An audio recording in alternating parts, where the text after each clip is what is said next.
Au.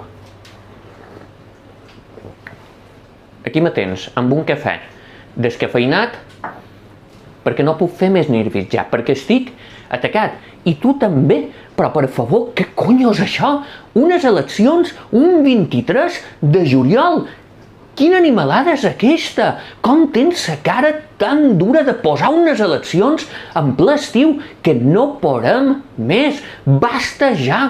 I encara hi ha botxarros que diuen que en Pedro Sánchez és un animal polític. No, és un animal, és un cara dura i el que ha fet t'ho explicaré jo, en castellà, en espanyol, para que nos entendamos todos. Ha fet un pa lo que me queda en el convento me cago dentro, però de manual. Ha dit, jo me n'aniré, però vos fotreu tots, i se n'anirà fent així. No l'aplaudiu, no podem més, basta, que mos han menjat una campanya electoral de mig any, que ja està bé, que hem anat a votar amb el nas tapat, que hem fet l'esforç, que tanmateix, perquè els fatxes se multipliquin com els pans i peixos, podríem haver quedat a que nostre ben igual.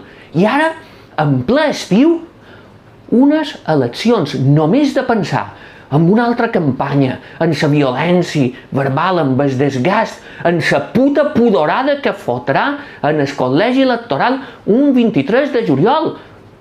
Quan toca ser a la platja, donar un mos un poc de treva, donar un mos un poc de tranquil·litat, un tèntol.